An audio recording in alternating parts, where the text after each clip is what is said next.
They ask me why I have become a target, why the eyes of great powers glare in my direction, why the words of condemnation, sanctions, and threats fall upon us with such weight. The answer does not lie in my personal choices alone. It lies in something much deeper, in the centuries of exploitation that Africa has endured, in the resistance that has been reborn, and in the determination of a people who refuse to bow again. I am not their enemy because of who I am. I am their enemy because of what I represent, a spirit that can no longer be enslaved. The United States and France, two nations that claim to be champions of freedom and democracy, have built their modern prosperity on the back of others. They have taken the riches of Africa, the labor of its sons and daughters, and turned them into the wealth of their empires. For generations they have written the rules and expected us to obey without question. They drew the borders of our countries, they wrote the laws of our economies, and they dictated the paths of our futures. And when we resisted, they used force. When we demanded dignity, they offered death. When we asked for equality, they gave us subjugation. Now that we are beginning to reject this, they see us as a threat. They see danger in the fact that we are no longer willing to be silent. Their attacks on me are not attacks on an individual. They are attacks on an idea. The idea that Africa belongs to Africans, that our destiny must no longer be signed away in foreign capitals, that our natural wealth must feed our children before it enriches their corporations. This is the crime for which we are targeted. They say they defend democracy, but their definition of democracy is one where they control the ballot, they fund the campaigns, they dictate the outcomes, and they legitimize what serves their interests. They call this freedom, but it is nothing more than another disguise for domination. When we reject this model, they accuse us of tyranny. When we create a system rooted in our culture, they accuse us of repression. When we seek independence, they call it instability. Their problem is not with dictatorship or democracy. Their problem is with sovereignty. Why am I targeted?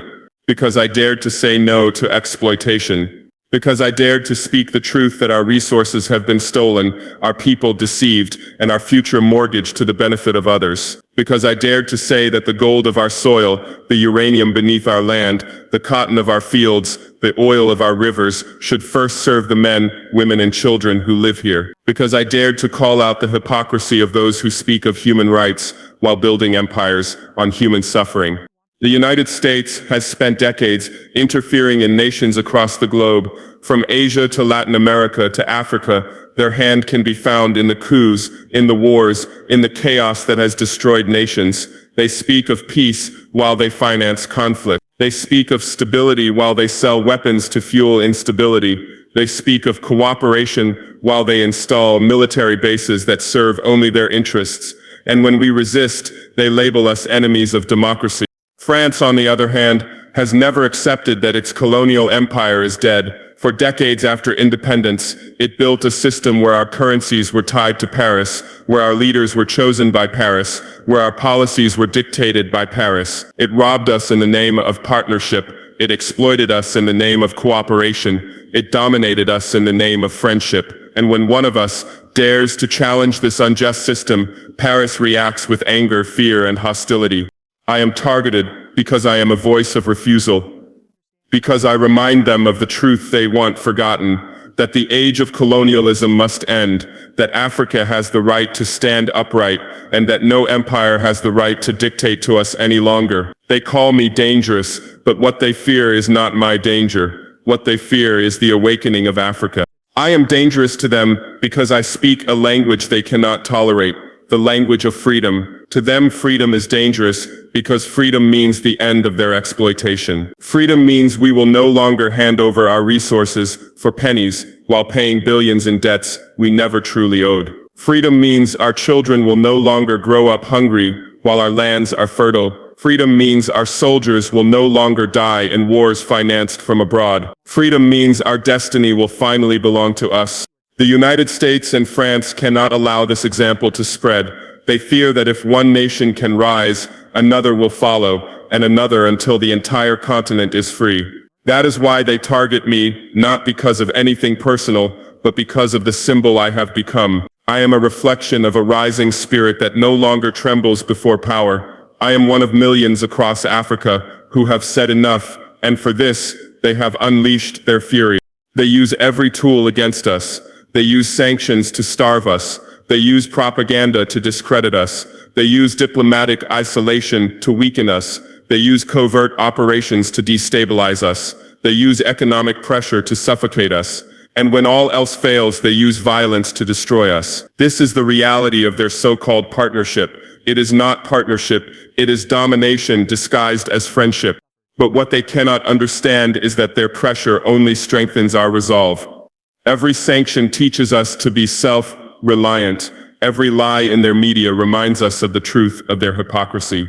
Every attempt to divide us only strengthens our unity. Every threat only reminds us of the dignity of standing firm.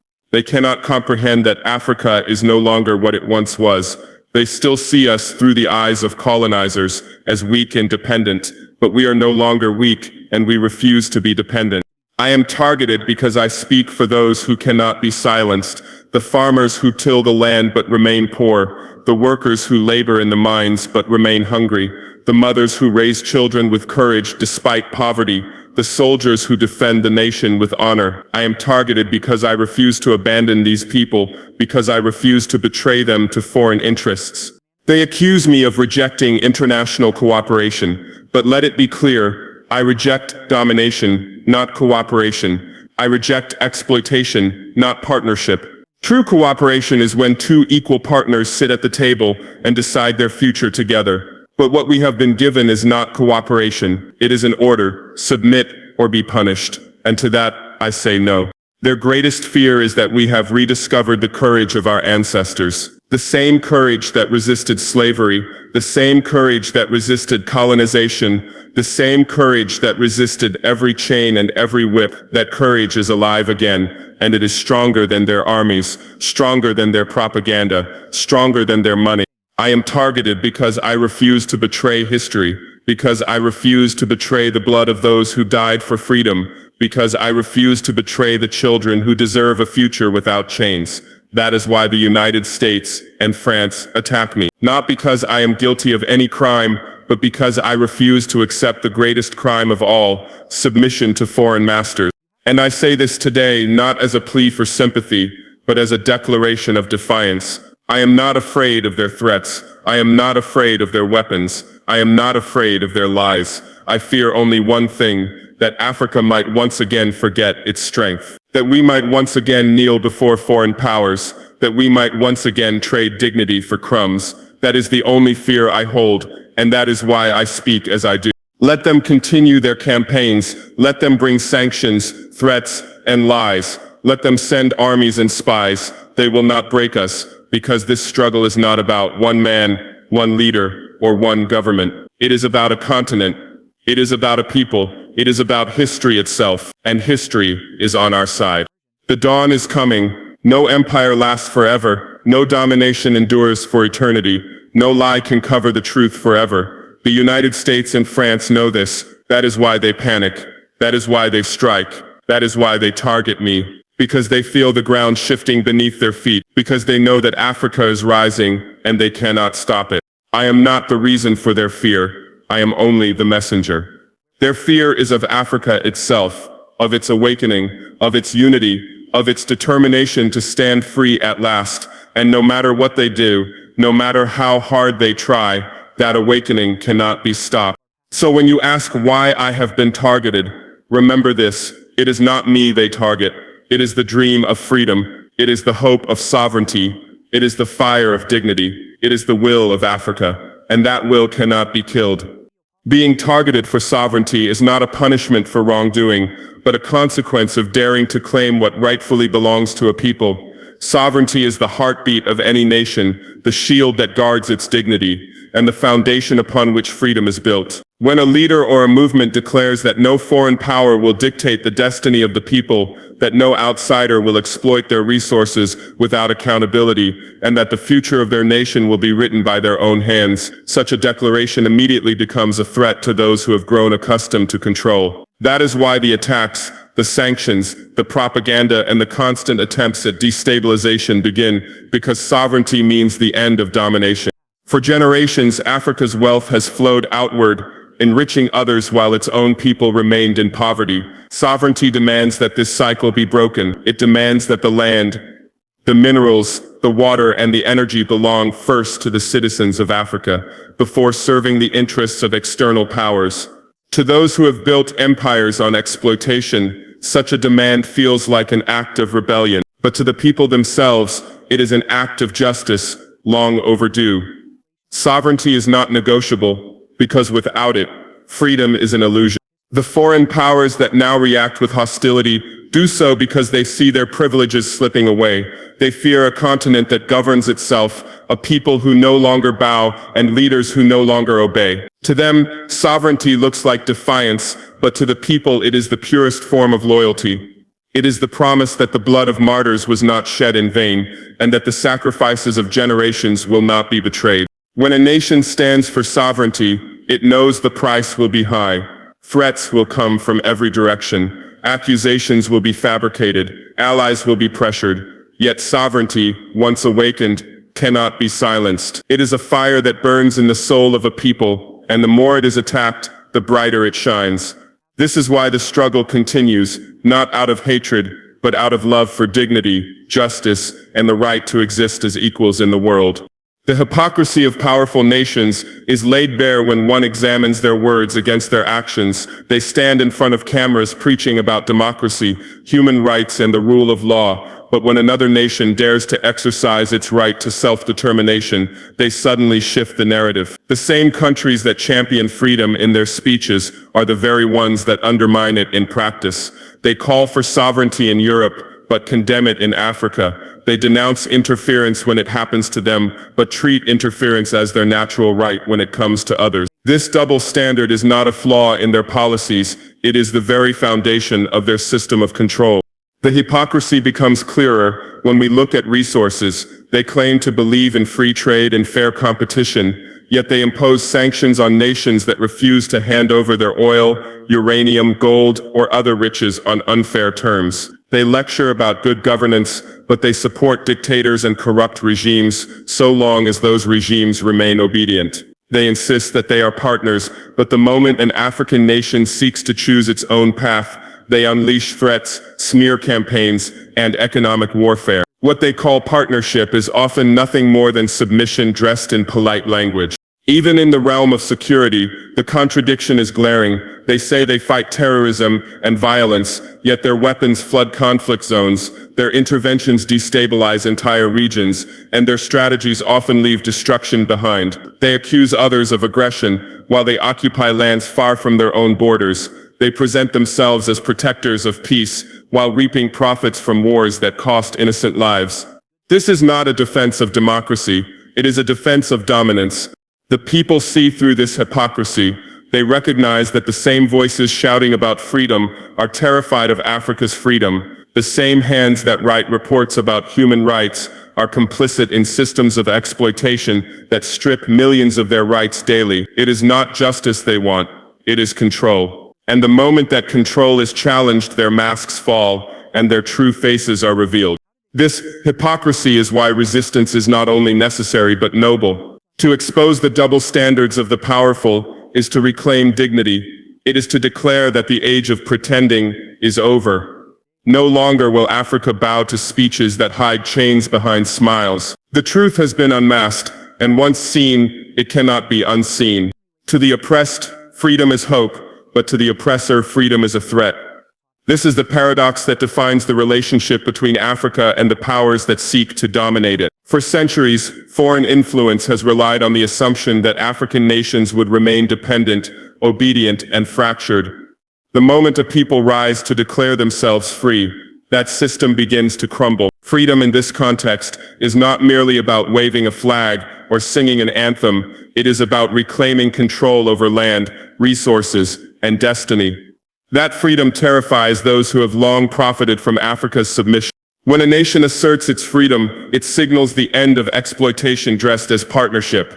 It means that contracts written in foreign capitals will no longer dictate how resources are extracted. It means that profits will stay where they are produced, and that wealth will serve the children of the soil, instead of fueling distant empires. To the powerful, this is unacceptable. because it disrupts their networks of privilege. They brand such acts of liberation as dangerous, reckless, or extremist, when in truth they are acts of justice. Freedom is also seen as a threat because it inspires others. When one nation demonstrates that it can stand tall, others begin to rise. The chains of fear that have kept entire regions subdued begin to loosen. The oppressor understands that liberation is contagious. One act of defiance becomes a spark, and sparks can set entire forests ablaze. That is why those who demand freedom are targeted so aggressively. They are not punished for weakness but for strength. Their courage to say no shakes the very foundation of a global system built on yes. The powers that fear freedom know that once Africa governs itself fully, their influence will diminish. No longer will they be able to dictate policies, shape governments, or drain wealth unnoticed. This is why freedom is portrayed as instability, why liberation is painted as chaos, and why self-determination is labeled as rebellion. They cannot admit the truth that their fear is not of Africa failing, but of Africa succeeding without them. Freedom, then, is the ultimate weapon against domination. It is not a danger to the people, it is salvation. It is only a threat to those who depend on control. And for that reason, freedom will always be resisted by the oppressor and pursued relentlessly by the oppressed. Every attempt to weaken a people who have chosen dignity only makes them stronger. History has proven this countless times. When sanctions are imposed, new ways of surviving and thriving are created. When propaganda is spread, the truth finds louder voices. When external pressure intensifies, unity within the nation deepens. Resistance is not crushed by oppression. It is forged by it. The more one tries to suffocate a people's will, the more that will becomes unbreakable. When external powers attempt to punish nations for refusing to obey, they believe that fear will force submission. But instead of bending, these nations stand taller. Hardship becomes a teacher, and adversity becomes fuel. Markets adapt, alliances shift, and new systems are built. What was once seen as a punishment transforms into a path towards self-reliance. Every blockade forces innovation, every threat strengthens solidarity, and every attempt at isolation drives nations closer to each other. Resistance, in this sense, is not passive endurance, it is active transformation. Even in the face of military intimidation, resistance only grows stronger. Foreign powers may possess greater weapons, but they cannot match the determination of people defending their home. Technology cannot crush spirit, and armies cannot conquer conviction. Time and again, those who sought to dominate have been defeated not by superior firepower, but by the unyielding will of the people they underestimated. Resistance does not crumble under fire. It evolves, adapts, and rises anew. What makes resistance unstoppable is that it is not driven by greed, but by justice. Those who fight for domination tire when the costs outweigh the profits, but those who fight for freedom do not grow weary. They endure because their cause is life itself. It is not the pursuit of wealth or power but the defense of dignity, land, and children's future that gives resistance an eternal strength. The lesson for the oppressors is clear. Repression breeds rebellion and pressure produces resilience. The more they try to silence voices of independence, the louder those voices echo across the continent. The more they try to isolate, the more bonds of solidarity form between nations. Resistance is not fading, it is multiplying. It is becoming a force that no amount of threats can suppress, no propaganda can erase, and no violence can destroy. A wind of awakening is sweeping across the continent, and no force on earth can hold it back. For generations, Africa was told to remain divided, to look outward for approval, and to doubt its own strength. But today, those illusions are breaking. From the smallest village to the largest capital city, the message is the same.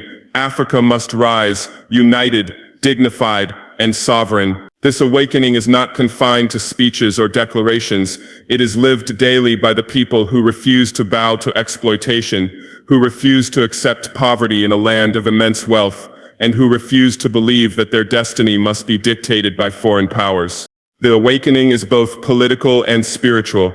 It is political in the sense that nations are beginning to act in their own interests, shaping policies that reflect the needs of their citizens rather than the desires of outside masters. Leaders who stand for sovereignty are no longer exceptions. They are becoming symbols of a broader continental movement. It is spiritual because it restores to the people their belief in themselves. For too long, Africa was told it could not manage its own affairs, that independence was incomplete without external guidance. But this awakening says otherwise. Africa can and Africa will. The awakening is also collective. No single nation stands isolated in this struggle. What happens in one corner of the continent reverberates across borders, inspiring others to stand taller. When one people breaks free from manipulation, they extend a hand to their neighbors. This shared sense of purpose is building a continental consciousness where the struggles of one are seen as the struggles of all. Unity is no longer a dream of the past. It is becoming the reality of the present. The world now witnesses an Africa that is no longer silent, no longer waiting for permission. It is reclaiming its role as a voice of truth and justice, not just for itself, but for humanity. This awakening frightens those who relied on division and dependency, but it gives hope to the millions who have long endured under that system. It is not just about resisting domination. It is about creating a future where the continent stands as an equal among nations. The awakening has begun, and nothing can put it back to sleep.